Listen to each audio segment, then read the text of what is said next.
Okay, we're live. Hey, see if I can So, share this out. just, It doesn't show we're live on Substack yet, though. I'm trying to find this. I guess I won't see myself stream, will I? Let me check your Substack. Comics Crowd, right? yeah, we're in the Comics Crowd. Somebody's watching this. We're just trying to figure it out. Bear with us.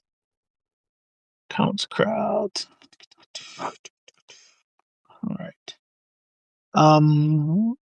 Video Future Comics Kicks. I see your video. I don't see it running, dude. It's live. We've got 6 people watching. Well, hey, everybody. I don't know. I can't find it, but we're going to just go. Let's just go. I just had Facebook up. I just saw that Laverne and Shirley was 50 years old today. Yeah. I remember when the show was premiered. How's that And possible? I'm still older than they are, so. I mean, that was the spin-off show. That wasn't even the original. Of old Happy Days, right? Yes, sir. What was the strangest Happy spinoff Days of Happy Days? What was the strangest one? Mork and Mindy. Mork and Mindy, yes. I mean, it was set in the present day, but somehow Laverne and Shirley kind of shifted to the present day while it was going on. The Joni Love Chachi, that's the good spinoff there.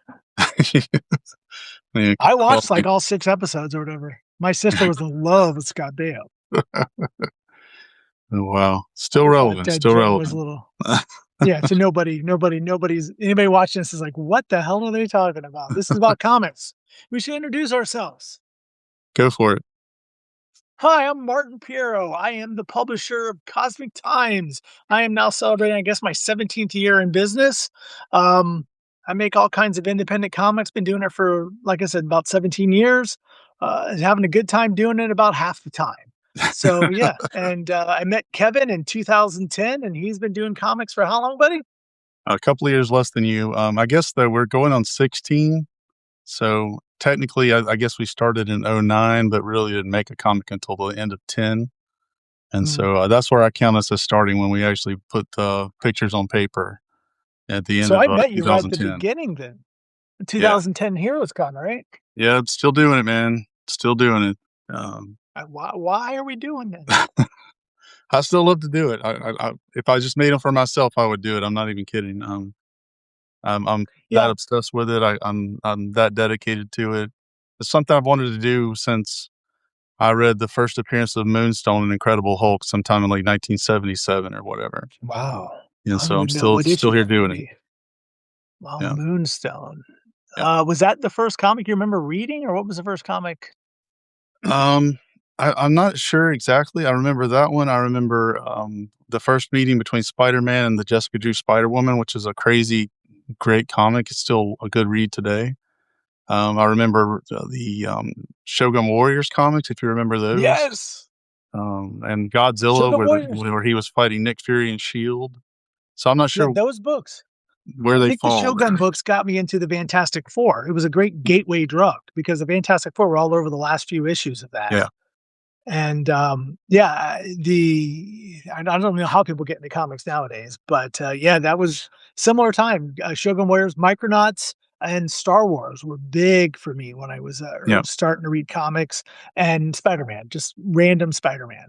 Absolutely. It was all Hulk for me, some Spider-Man, found some Neil Adams Batman. Wow. And then I found the X-Men in the early 80s, which really cemented my love of comics in general. That was serious comics. Yeah. That's good stuff, man. Once you read that, and the Hulk stuff was so entrenched in real life emotion and family dynamics in a weird sort of way. It was really a dark comic back in the 70s, and it really captivated me. So that's it still influences what I read and write today, to be honest. Would that have been parallel to the Bill Bixby show at that time, or before? Right before, but it certainly changed in tenor once that show showed up, because people took that show seriously. Like, it was considered serious dramatic entertainment. Yeah. I mean, it really was just The Fugitive, where he was green instead of just a doctor. Yeah, but sure, it was a doctor. But it worked. He had 2 arms at least. So Man. So it's similar time. Obviously, we're not that different in age. So of course, my comics came from the 7-Eleven spinner rack. Absolutely. Whatever little convenience store or drugstore had a spinner. You'll Yep. forgive me. I had dental work done today, and my mouth is just still. Yeah. I can relate. I just got done with some a couple of months ago, so it's part of middle age. Yeah, not to dwell on it too much, but the guy, he puts a needle in and it's just hurting because he didn't let the topical kick in yet. And he's like, "I'm not trying to hurt you. I'm just trying to make the pain so you don't feel pain." I said, "You're failing. You're failing at that." Oh, and that's what hurts now where the needle was put in. Anyways, old man complaints. Welcome to the Old Man Podcast. Today we're going to talk about my back. And comics from decades before anybody watching this was born. Let's talk about modern comics. We wanted to talk about the distribution wasteland that's the current state of things. And I saw right before we went live that Diamond is now in chapter 7, which is the liquidation phase of bankruptcy. And so all of their assets, which is, I guess, all the comics they didn't send back to publishers, Right. are going to be liquidated. I mean, who's going to buy that stuff? Like, especially for any price that's going to be usable to pay off the debts, because it's like $23 million that they owe the courts. They're never gonna, but again, it's all weird because there's Diamond, which is still in business, and then there's the old Diamond, Yeah. and these lawsuits seem to be on the old Diamond, not the new Diamond, but the new Diamond's about as useless as a poop flavored lollipop. They got that from Dodgeball. But it is interesting. Those books, I guarantee, give it 6 weeks. Ollie's, you find them in all the Ollie's clearance stores or Big Lots or whatever, still in business. I guess. I mean, they already have huge stacks of old trades that nobody wants. So They have we'll pallets of see. action figures nobody wants too. Yeah, we'll see. It's just such a mess, and the condition that it's left the distribution landscape in is really a shame.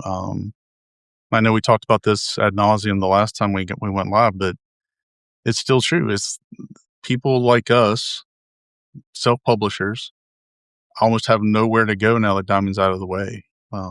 Diamond was at least a gateway, even if it was a gate-kept gateway, Right. that allowed a lot of people to get distribution that otherwise wouldn't. And now it's even worse. I equate what happened since we first started doing this last January to the Mad Max trilogy. If you're familiar with the Mel Gibson's Mad Max trilogy. Yeah, I'm familiar. That January where everything fell to crap, that was the first Mad Max film. Yeah. And these months in between is the Road Warrior, and now we're at the Thunderdome part, where what's left is Bartertown. And I guess Tina Turner would be Lunar, and what was it? The little guy on the shoulders would be Penguin. Master Blaster. That's Master Blaster. That I think that's where we are right now. So it goes to comics. You know, they got a tight knit group, and to get in, you got to pay the price. You got to survive Thunderdome or whatever. Does that make sense? Make sense? That's a really great analogy. Sorry, I keep drinking. It's just killing me. Oh, I hear you. And it's dry. Matt from In Symmetry says, "Sup, weirdos?" Yeah, that's us. Yeah, fair assessment. Matt he just launched a Kickstarter, I think today, or is that Tatsumi Spirit Mistress issue number 2, and it's obviously both issues 1 and 2, and we'll get to crowdfunding in a minute. But I work closely with a comic shop, and we were talking about Diamond today, the current Diamond, and he told me he just received 2 boxes of stuff from Diamond that he ordered months ago that just showed up, and with invoices for like $2,000 worth of stuff. And he's like, "I'm sure I ordered these months ago and I've already ordered them from somewhere else, but he just paid the bill and he's going to send him a message that says, 'Don't send us anything else.'" So I mean, what's happening there? It's like there's just one random guy trudging through the warehouse, and he's like, happens to find an invoice blowing around like a tumbleweed, and he's like, "Oh, I should send this out." And just I mean, how random is this shit? It's just crazy. Yeah, again, that was when he just told me that was so very random, and it's like I don't for the last 6, 7, maybe 8, 9 months, I don't know a retailer that's even done anything with Diamond. Since they stopped the catalog, it's just been a downward. I mean, it was already in a downward spiral, but no real retailer I know has even touched anything for Diamond. The guy I work doesn't even know how to order from it now. They don't have a catalog or even a digital catalog anymore. I mean, you know that Olive Branch facility, that distribution warehouse there in Olive Branch, Mississippi, was supposed to be like super high tech with all these robots. So maybe AI is taking over and is just randomly sending out boxes on some bizarre algorithm. I wish it was that way, but I'm pretty sure it's just an empty warehouse where no one, like you say, the wind's blowing through and there's an invoice in the back room or something.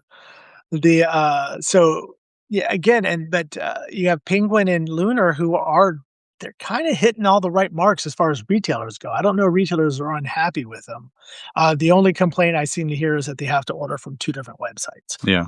They wish it was back to 1. So all that talk of we don't want a monopoly, we really did want a It was just a lot more convenient to have monopoly, you know, just your monopoly. corporate overlords make it easier for you. Yeah, at least you know the devil you're dealing with the Jeppy family, you know? Like I said, there's been, Lunar packs their books well, I guess Penguin does the same, so it's Now, that's an improvement as somebody who used to own a store. That is a huge improvement with it. We had damages every week for the 7 years we were open, so, oh, sure, yeah, well, that was just part of business with Diamond, was you're yeah. gonna count your damages out and get your reorders in. Yeah, Geppy owns the Baltimore Ravens. I always wonder if they were actually the ones packing the comics to come to our store. They're just Well, so I'm tell you a half-assed. secret I was told once that they hire day laborers. They don't hire the same employees every week. Well, I don't know if good they're luck with illegal that. immigrants or just what, but I go to Home Depot, "Who can pack comics?" And get it hop in the truck. Hopefully, that's not how it was done, but that's what I was told that they did that the people that you pack the comics only work the 1 day a week. Wow, Yeah. that's The, pretty crazy, but not outside the realm of possibility. no, no. Uh, the only obviously drawback to I mean, there's several drawbacks to the system now is it's just so much harder to get your books distributed. Um, there it's I don't wanna say that Lunar's a gatekeeper. Their response to me has always been, "We just don't have the bandwidth to take on any more publishers." That we just don't have we don't have the space. Well, I mean, they built the warehouse out, so we know they have the space, but they just can't handle the influx of so many different publishers. And whether that's true or not, I don't know. So then it's left to be sub-distributed by Massive or now Prana, which in their own way is back to the whole gatekeeping thing that everybody complained about with Diamond. Yeah, it's really bottlenecked, at at that point, and so whether they're called gatekeepers or not, they are, by necessity, if not by choice, right? I mean, this Right. is just the scenario that we're presented with, and it's probably not gonna change anytime soon, unfortunately, and all of these are small outfits, I mean, many minuscule compared to Diamond, so the resources are really scant and Well, I dealt it with leaves very one little options.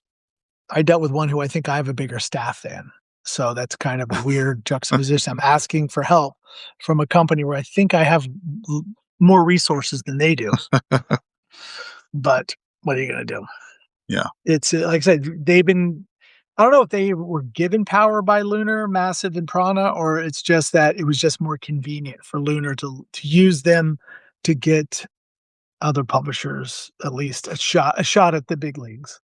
Well, and probably to get those smaller publishers off their back at Lunar, because if they aren't willing to commit the resources to um, warehouse and liaise with smaller publishers, then it's not really, from their point of view, I'm sure it's not their problem. So let's make it somebody Oh, else's it's really problem not. to do for us, you know?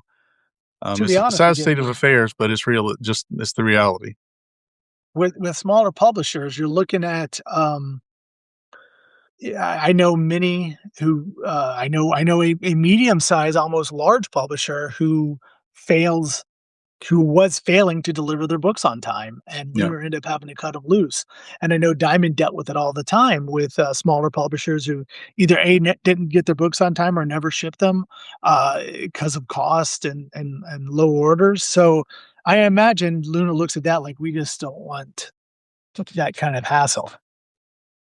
Yeah. Especially when they're getting done what they want to do with the big money publishers, the Marvels, Right. DCs of the world. So Yeah, and the margins, they're only so I know that that from what I've been told, Lunar gives a better deal to publishers than Diamond did.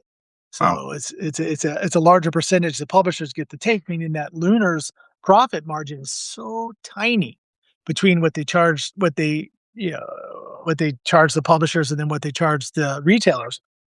You're talking less than 10% of the cover price Yeah. in some cases. So it's sorry, I'm pulling pieces of teeth out. I don't know what that was just about there. Sorry, I didn't mean to reach in my mouth like that. The so yeah, so I'm sure it's a tightrope they walk, and a few bad moves can cost them quite a bit of money. Yeah, and a lot of their logistical efficiency too. If they've got a good thing going, they don't want to disrupt it because the transition, which I guess started in May of 2020, right in the middle of COVID, it's when DC Yeah. switched, right? Right after DC, well, DC jumped. They had two different distributors for a minute. That's It right. was Lunar. I can't remember what the other was called, but the other was run by Midtown. And Lunar was Midtown. run Yep. by DC. Yes, yeah. Yep.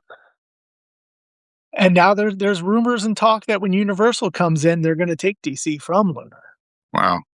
So we'll see. Well, unless DC's going to do it again and have two distributors, but I don't see that working. Where does that leave the self publisher? The small time I think. DIY mom and pop. I guess just pop self publishers. Well, I think, in my opinion, and I don't want to be critical as a self-publisher, there is a certain level of quality that you need to hit to Right. even begin to think about putting into the direct market. Though I do see some books distributed by Lunar that I am surprised they're actually shipped to the direct market. Some books I saw just the other day at the comic shop, but I won't get into that. The so I still think it's behooving for us to continue to strive to be at least as good as, if not better than, some of the mid-tier publishers as far as our quality of work we put out. Um, but I don't like the idea of having to depend on conventions and website sales to stay in business. Of course, that leads us to one of the other topics we're going to talk about: crowdfunding. Um, I mean, you can make a living if you hit the right stride with crowdfunding, or at least keep your company in business. And of course, you are, as we all know, anybody who's watching this who follows the comics crowds know you're the expert on such thing, as you keep your nose very much to the grindstone on that. The That seems to be the major option unless you can curry favor with one of these sub distributing companies. My opinion. Yeah. But those opportunities with the sub distribution are so few and far between. It leaves a lot of people stuck out in the Right. cold, There's and two. I think we've got to do some. And I don't have the answers to this, but my line of thinking is that we've got to do some sort of entrepreneurial exploration of other avenues, but because the direct market is not an answer for 99.9% of people who aren't already being distributed, because we're not going to get accepted by one of the sub distributors. Very few people are. I've seen a couple people that have. Um, and therefore, if we're just relying on crowdfunding, we're spinning wheels. Some people are making a killing doing this, but most people aren't. We're still Right. seeing the kind of middle of the road returns on most projects. I saw a little bump over the last couple of months. Um, but in general, costs are going up and funding is going down or remaining level. And remaining level means that it's still much lower than it was 4 years ago. Um, so we've got to Well, find some other avenues. And, I've had a little uptick in sales through my website. I've had a little uptick in sales through Kindle, Amazon. Substantial actually, but it's still a very small number. Um, and conventions are not a way to make money. There might be a way to well, market, there might be a way to network, but they're just not a way to make money. I agree, especially over the last, like, 5 years, I've seen, it used to go from me showing up at a convention and people coming to find my product to now me shouting, "Just please look at my product," Right. at conventions. I think the audience is changing, the attitude toward conventions is changing, and also it's again, we've talked about this many times. Back in 2010, when we started out, it was us and maybe, like, 6 or 7 other guys doing this. Now there's 6 or 700 guys doing this. I go to Heroes Con now, the whole back wall is self-publishers, where Sure. it didn't used to be that way. I mean, there was always independent publishers, but it does feel that the market is quite saturated, especially when it comes to comic conventions. We can talk about the quality of the books in nauseum, maybe at a different time. This isn't the forum for that. The Yeah, so yeah, conventions, but it goes we've talked about this. We need to do another summit, I do believe. But in our summit, we talked about the value. I had this concept of the wheel. The whole thing's a constant wheel that's constantly turning, and you have to pick up a customer here, a customer there, and keep them in your wheel. Keep them with your email program or your Substack program. Keep them informed about your product. Keep them knowing when your Kickstarter is, knowing when your next launch is, and if ever distributed, knowing when your distribution is. Because I don't think a single avenue that we currently have our toes in is enough to support what we're doing. You have to have it all, if not more, and the work that falls to us as publishers to keep the wheel turning and keep pulling, hopefully, a new customer in with every turn of the wheel. But as you mentioned, with even just distribution, I know plenty folks who are being distributed who aren't making their grade, companies that perpetuate that they're successful, but when you actually look at the bottom line, they're losing money. They have some Yeah. kind of backing money involved. There's just no way they're actually covering cost. So again, it has to be part of something bigger than just that avenue, in my opinion. Again, obviously, I'm sure somebody will come and argue that we're making a mint in the direct market, but I don't know. I'd like to see those numbers. Oh, me too, me too. I was in one of my meetings, I was informed that Lunar it isn't a dollar amount they look for, I'm not gonna say what it is here. It isn't a dollar amount they look for in sales for a particular title, it's unit numbers, which is different than what Diamond was. Diamond was Sure. if you marked your book up to $8 and sold 100, they were happy. But, with, and the number's really low, dude. I've never if I had the number their benchmark to stay in their catalog I would not have printed the books. And the market has When I was shifted in that business. way. I mean, Yeah. even Marvel and DC are struggling with volume, outside of But the absolutes of the world, of course, well, Marvel chokes, still to this day, it continues to try to choke the direct market with just quantity of titles. and I covers. just well, God, I was talking to a guy that buys all the GI Joe and Transformer variant covers, so I got a problem. The, but I have a whole long box of just the Energon books, and there's only like 20 of each title, but I have a whole long box full of them because of all the variants. I have a problem, but we won't get into that. That's my 5-step program. The, but I was just going through Lunar's catalog, and Marvel is putting out, like, between one-shots and miniseries, like 20 new in the month of April, 20 new one-shots and miniseries just to keep I mean, because DC is technically outselling them, but Marvel's keeping the majority of the market by just sheer production numbers. As And you they look at have the talent for decades. Yeah, for decades, yeah, but they have like a Moonstar comic coming out. Look at the talent on it. Like who are these people? I've never seen these names before. yeah. And they're and we're just waiting until it's just going to say AI. We're not supposed to talk about that, but it's going to say AI in the talent box all the time.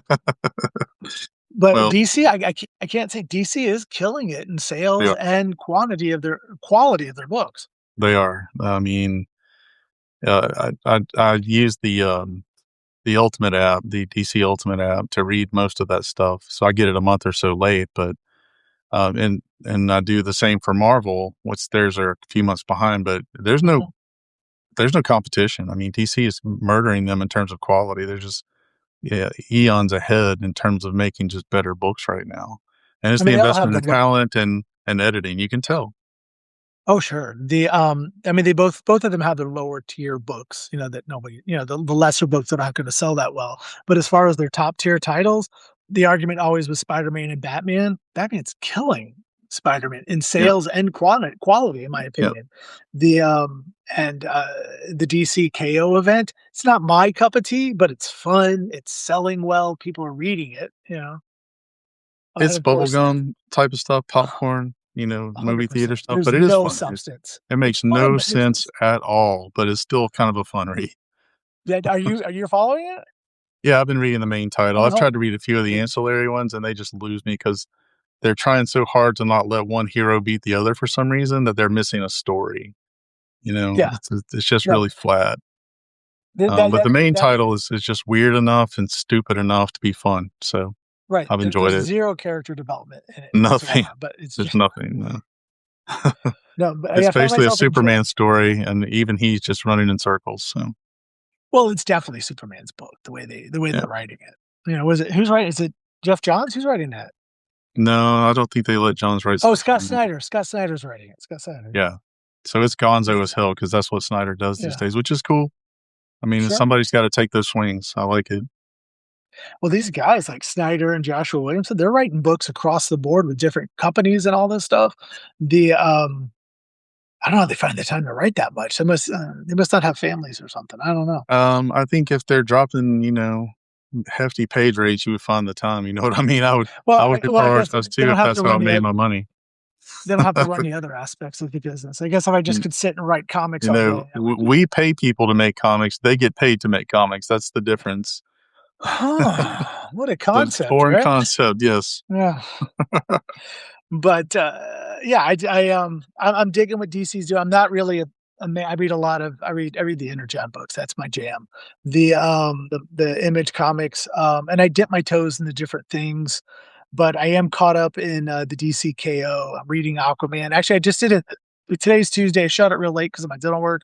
I did a Tip Tuesday. My Tip Tuesday, I don't know if it ever falls on deaf ears or whatever, but I find a lot of comic creators don't seem to read comics, and, like, things keep changing. The industry is evolving, the way comics are made is evolving, and it seems a lot of folks are kinda stuck in this whenever they got into comics, that's their purest form of comics, and that's all they write, and they stick into that. Well, that's the way we are with music. I mean, that's just human nature, unfortunately. I try not to be. Our decade of movies was the greatest decade of movies. You know what I mean? We're 80s people, and Yeah, it's the greatest decade of movies. Debatable, but that is it's just the way we all think about things. The modern audience, a Gen Alpha or Gen Z or whatever, is going to remember Captain Underpants and Dogman as their gateway to comics because that's real. sure. Or, That's the the way it Hulk and, is. Fantastic Four, yeah. Yeah, you know. The, I The don't know, I just MCU's find been that so bad they can't even attribute it to that anymore. So but don't you still try to, as a comic creator, expand how you create? Yeah, I would honestly say you do because yeah, your team up books, the the Gothic horror. Cthulhu Frankenstein, that one, Yes. that was a departure from your normal style. I felt there was some growth, not in growth, like you're not bad. I'm not saying that was your pinnacle, but I think there No, was definitely a I definitely think it was a growth experience. It was a different sort of yeah, writing experience because it was like, how the hell do I take these characters and make a feasible story that's also fun and also with the sort of Bauhaus Joy Division feel to it that I wanted it to have, and I think I accomplished that on both of those books. I'm working on the third one, and I haven't it opened the was a second one great yet. Sorry. exercise. No, I felt that was a departure for you, and that's where I try to get to. Creators need to keep growing, or they become boring and stagnant. You know? And look, enjoy comics. Like read something terrible that's just fun for you. That's what I consider KO. It's just super fun. But comics still bring me joy as a consumer, not just as a creator. And and I'm not ashamed to say that I still like silly mainstream superhero comics probably more than anything else. Well, there's nothing. And again, we just keep using the DCKO since we both read it. There's a certain pace to it, and it's faster than say a normal. Super fast. It's a thick book, but it reads pretty quick because it's constantly moving to that next combat Yeah. situation. The I know I have to work. I'm always trying to work on how I pace my comics out, and that's an extra. Reading that will help me understand how Snyder does it, and hopefully I can incorporate what I learned from that into my own writing. And that's just what I hope for all creators out there. Because I think that I've said this a million times just to back into the crowdfunding a little bit. I think crowdfund or Kickstarter, I can speak to all the platforms. Kickstarter, it encourages mediocrity. It doesn't encourage growth or experimentation because once a creator hits on something, they'll just milk it till and For sure. I don't know, they think they've reached their plateau and they're just going to go with that. But that's the case with any medium though, and you just look at superhero movies, how they plateaued after Endgame, and they've never regained any of that, with No, maybe a couple of exceptions, but they're still kind of mired in that same quicksand of mediocrity and complacency, really, that caused them all to fall off in the first place. 100%. To roll the clock back, not to get back to nostalgia, but if you go back to the turn of the century, it's fun to say at my age. The with you had the Blade movies, the X-Men movies, you had the Fantastic Four at the time, and then that led into the kind of DC Batman, and those were all different and had a different flavor. They were more cutting. I don't say cutting edge but definitely had a very much stylistic choice for each of those brands. But now, like it's all kind of this muddled, mundane sameness. I don't know if it's just that we've reached that point with special effects now. The Again, not to get too deep in the weeds in this, you had Fantastic Four and Superman come out within a week of each other. And they were both kind of about the same. All right, saw that. That's cool. It was all right.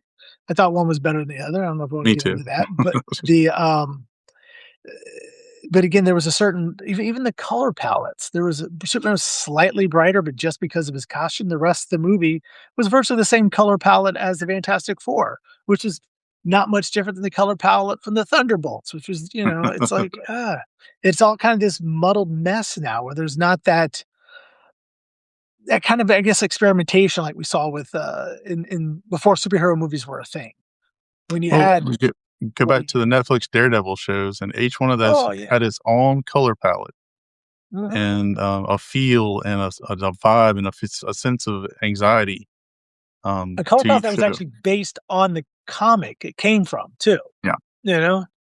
Or I mean, even Jessica Jones with purple, but the Purple Man, so that's right.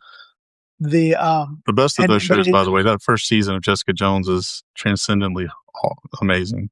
well, that whole I would say I mean, with maybe the exception of Iron Fist, each of those, Luke Cage, Daredevil, and Jessica Jones all had a very cohesive yet unique flavor to each of them. Yeah, those were the days. And they're trying to capture that lightning in a bottle again. The but let's I guess we should move into crowdfunding a little bit. I mean, that's your expertise. What are you seeing for the future of Kickstarter? Not just for yourself, but because you see everything. You're the all knowing. You're Uatu of Kickstarter. Well, thinking, just You should of embrace that. Get a big giant watcher head. well, it wouldn't take much. Yeah, it's not going to change much. We've fallen into a pattern. Last year I was really breaking down the finances of the different comics that were launched by genre, and I did it for 4 months in a row, and the numbers stayed almost identical, which is a really bizarre thing when you consider that these are all primarily individual creators launching comics. But you ended up with about 40% of launches being not safe for work comics that dominated about 60% of the finances of the That's cool. category. Um, and that's still the case now. I mean, it was that way for 4 months in a row. It's still the case now. And I don't know if the change in the Kickstarter lead is going to do anything. We don't know who the next guy is or the next girl. Do we need one? I mean, it's not the last. No offense to the last guy if he's watching. I'm sure he's not. Oh, I don't know. They there, did all that much that was positive for the Kickstarter. well, just not much being done at all, unfortunately. And unless you were close friends with this person. But there was a time when there were Kickstarter leads that were actually aggressive with recruiting people to the platform that weren't just multi-million-dollar corporations or Hollywood stars or yeah, we'll stick with that. Um, and they were recruiting talent and people who make different kinds of comics about different kinds of topics, and then they were nurturing the people that were succeeding from a lower end standpoint in terms of notoriety and helping them boost their profile through Kickstarter. That hasn't been happening. Mm. That hasn't been happening at all. And you can just look at the projects we love, and how I've pointed out 3 or 4 times over the past 12, 16 months that those are primarily reserved for 5 to 7 figure campaigns. Less than half would go to campaigns that didn't make that kind of money, and then they were reserved for um, familiar faces. Just leave it at that. The what do you, I mean, Kickstarter is a business. They're obviously And going that's to want fair. to. And I said that from the beginning, but you can do both, and they have done both in the past. Supporting the business and lifting up people with revolutionary ideas, with cutting edge technique and story, and help those people become bigger on the platform. And that this sort of thing just has not been happening. So I'm hoping to see more of that. I love seeing Kickstarter succeed in comics. I love seeing the giant high dollar campaigns. That's good for everybody.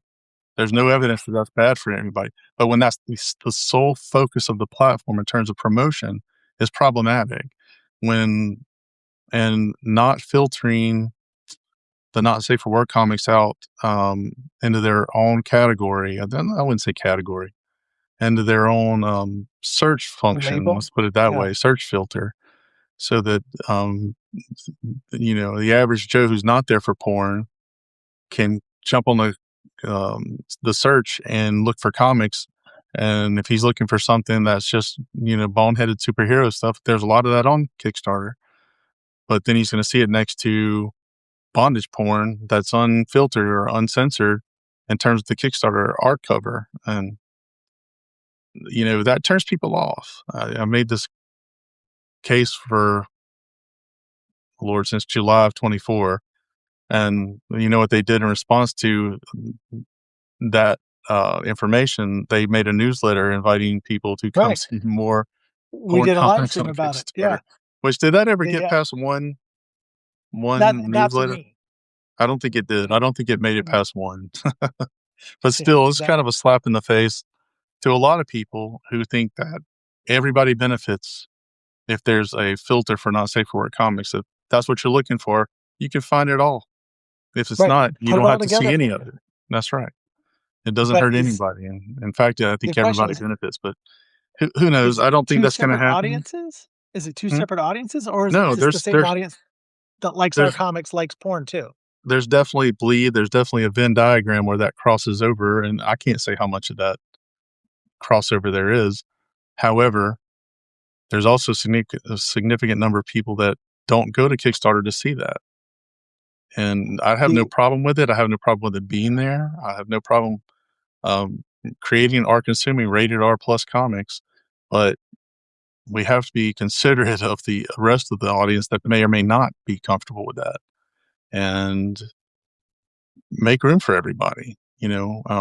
well, we It's talked about just that this it's before. become so dominant.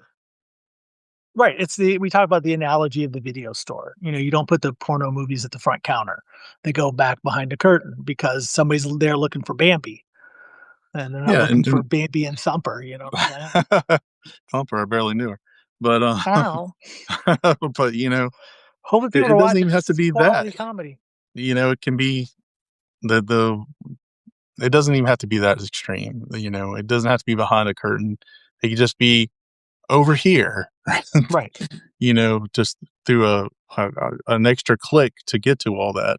And then it filters out all the stuff that you're not looking for. If that's primarily what you're looking for, right. everybody benefits, because right now, even here at the end of January, we're back over 200 projects. In another 4 weeks, we're going to be over 300 projects again.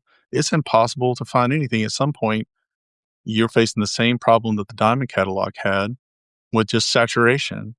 And you can only read so many thumbnail descriptions at a time. And before you get bored, before you just give up, because, it's no insult to anybody to say that most of the comics on Kickstarter are not going to be attractive to most people just from a quality standpoint. There are a lot that are, but I don't think most are. Right. And The that's testament to the fact that you've got a lot of startups, a lot of novices that one day will make great comics. I believe that. But right now, when you first start out, my first comic didn't look great, didn't read great. Sure. And that's the case with anybody. You start off, and Kickstarter gives people the opportunity to start and grow. Some people Well, do, I some see. people That's where don't. I disagree. I don't think it gives you the growth because if you launch, I've seen plenty of Kickstarter creators who I'm not going to name names, who I've actually watched their quality go down because there's no incentive to increase the quality because they bring the backers every time because of their online personas and all these other factors at play. Where back when you would put out a comic and it was garbage and you'd be at a convention, pros or semi-pros would go, hey, this isn't, maybe you want to work on this, maybe you want to work on that. I don't think Kickstarter really provides that kind of feedback because if I launch a Kickstarter for garbage comic number one and I hit $2,000 because of my interactions in social medias and I got the right cross promotion put in place, I'm just going to put out garbage comic number two Yeah. because why would I ever improve if I'm already hitting it? That's actually what I find, and it frustrates me. There's a very popular Kickstarter podcast for comic creators.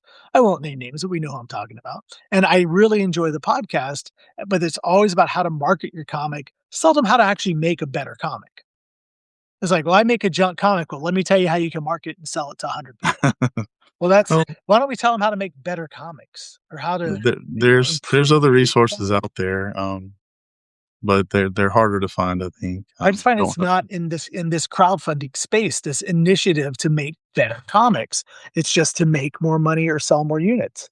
Yeah, but I think the people that do actually get better do sell more down in the long run. If they're selling well at the start, they're going to sell more because they get better. Um, You would hope. but anyway, I think getting back to just the outlook for Kickstarter, I think it's pretty much status quo. It's a winning formula because they're making plenty of money through the category, and most people are able to make enough to are they're smarter to manage their finances in such a way that they're able to recoup enough to keep making comics. I mean, it's worked for me for a long time, and as much as I'd Well, like to advance, and we have made some inroads in other areas, but it's a trickle, not a flood. I don't know if we've all been at a convention together, but have you ever met Mark and Cece with Addict Media? I think I know CC through Substack. Yeah, she's big on Substack. Where the Yep. company's Actor Media, they're actually looking to move from Kickstarter to BackerKit as their primary source. They do well with the pins and all that, but they feel that BackerKit's doing different things with these special events and stuff. Yeah, Do you think if Kickstarter implemented something like that, it would improve the app? Or they do, but I don't think it really makes a difference. I mean, they're the witch starters in October. They make 100 in January, but it's just kind of there. It's just another search term. It bumps you up in the algorithm a little bit, similar to the way that Projects We Love does. It's not a huge bump, but it's a did little bump. yeah, Um, I mean, honestly, I only make a big deal about Projects We Love because of the selection criteria or lack thereof. Otherwise, it's not really a big deal. When I've received it, I don't think it made a damn bit of difference in my funding. It's just sort of feather in the cap, and it gives you a marketing thing to some put sort in of creative there. vindication. but but Yeah. I'm not sure that it made any difference in the funding. Oh, we It's have a just big question from Matt here. My question is it just Kickstarter that causes people to not want to improve and chase dollars? I feel that it's any business anywhere. Marvel and DC don't care about quality. I disagree with that. They care about sales first and foremost, right? Well, when you're on a rack, when somebody's buying your product monthly, if the quality drops, the dollars drop. I'll tell you yeah. that. I've dropped books that they'll change artists or creative teams, or they'll even change story directions, and I'll drop the title based on that. So I do think when you're in a business where you're direct to Kickstarter is kind of a direct to consumer, but it's not this constant giving back and forth like say the direct market is. This is all my opinion. I'm not speaking for Kevin. Uh, what that if you don't maintain a certain level of quality, your sales drop. It's evident. Marvel's bottom tier comics sell worse than independent comics. They don't care that some of their books don't hit the numbers. They just want to keep their shelf space full. The so yeah, I definitely think there is a quality issue when you're doing a constant business with customers, like I say in the direct market, where Kickstarter gives you 6 months between releases. It's all about hyping the campaign. It's about the marketing behind the campaign, less about, hey, did you like issue one? Well, issue two is better. We've gotten better. Issue two is better. Issue three is going to be even better. Or our new series, we took what we learned from the last one. This is not a marketing term Kickstarter people use. They don't say, hey, our last series was great. This one's better because we've gotten better. It's just market, market, market, promote, promote, promote. Kickstarter gets funded, go away, come back and do it again. That's what I mean when I say the encouragement for quality isn't there in crowdfunding as much as it is, say, in the direct market or any other, like, even conventions. When I was doing conventions, like, every single month, there was a idea that I had to make sure my books were getting better, so when people came back to my table, they would see that my product is improving. Kevin, do you disagree with this? Am I just rambling like a crazy old man? No, I How agree can to an extent. But at the end of the day, I think people who want to make better comics are going to find ways to improve their talent and to improve their skill, to improve their craft. And, things like we were talking about branching out into different genres or putting story challenges in front of yourself as a writer that you have to then go and solve, or as an artist, trying a different style or changing up how you work up composition for a page or a cover and challenging yourself rather than doing the same old thing. Some people are content doing the same old thing. Most people are going to be content doing the same old thing to earn money, whether it's through crowdfunding or the direct market or elsewhere. I mean, we're all trained from birth in this world, in this society, to do the same old thing every week to get a paycheck. So mediocrity is ingrained from the get go. And not many people, I think a vast minority of people, feel a motivation to get better at what they do if it's not going to benefit them financially. But there are people that do. And I can tell you, I've seen people on Kickstarter that get phenomenally better, whether their funding increases or not. And, part of the fun to me is, can I get better? Can I make something that reads better than what I wrote 10 years ago, 5 years ago? 100%. I've decided 2 or 3 years ago to end all the titles that I was working on at that time because I started them working with friends or local artists, and they have jobs and families and illnesses like everybody that slow things down. That took, 5 to 10 years to complete a 4-issue limited series.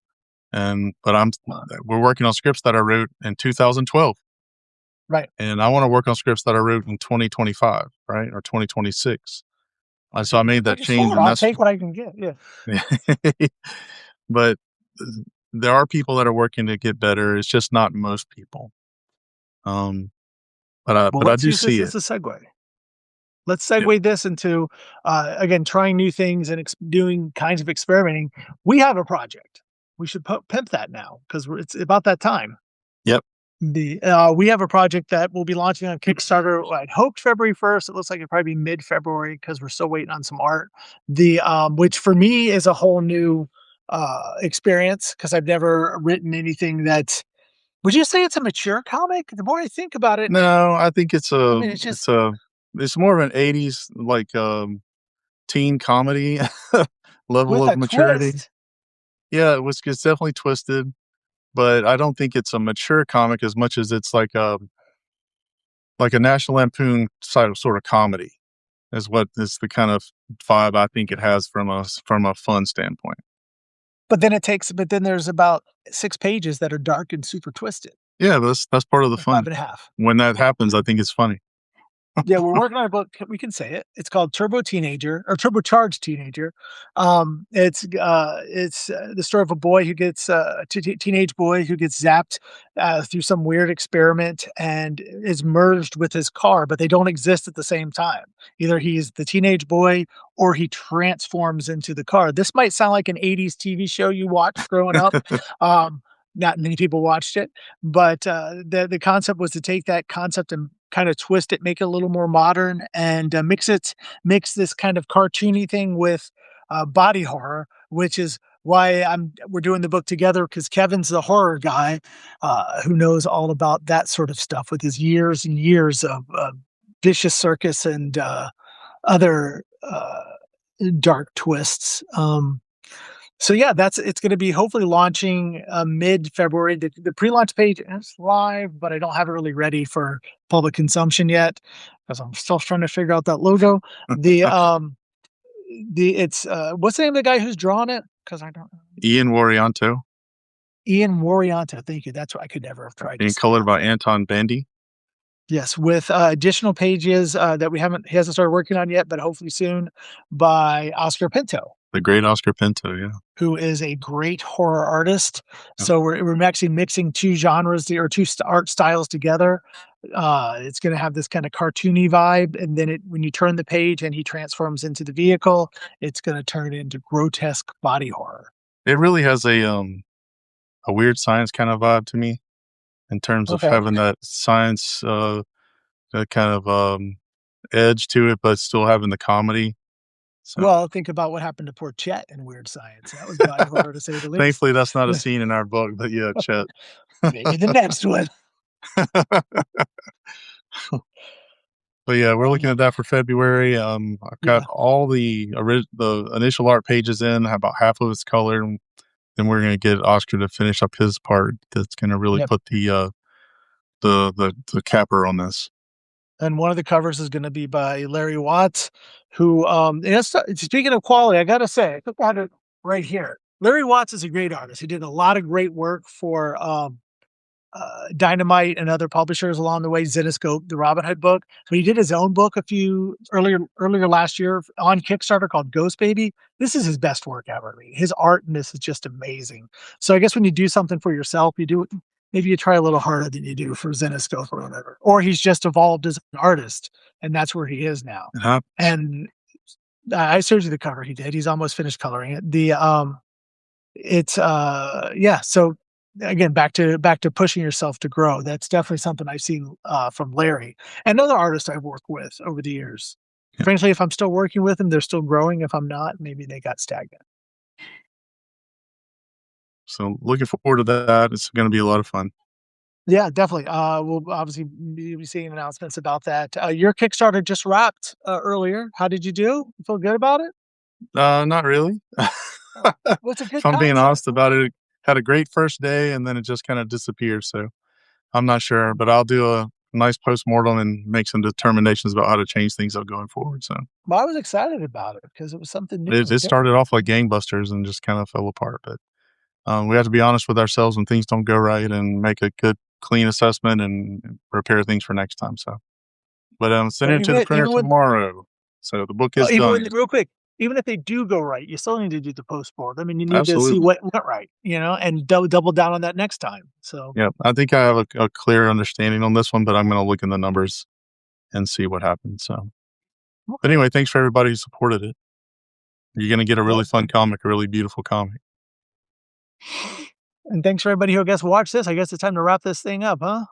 Yep, my kid's waiting downstairs to watch Wonder Man, so I'm gonna cut this off and that come out? Yeah, all eight dropped tonight. So. Oh wow, dude! Hearing good things. Oh, good. Marvel News. All I know is that the guy from the Mandarin's in it, so I gotta watch it. Yeah, the bathroom humor guy. Yeah, Sir Ben King, who also was Gandhi. Yeah. So. Yeah, won an Oscar for Gandhi. Now he's doing this. Yeah, career choices. Yeah. All right, everybody. Thanks. Thanks for hanging out. We had 7 to 9 people the whole time. We enjoyed it, and we'll do this again soon. We'll catch you on the replay. Take care, everybody. Bye. Have a good night.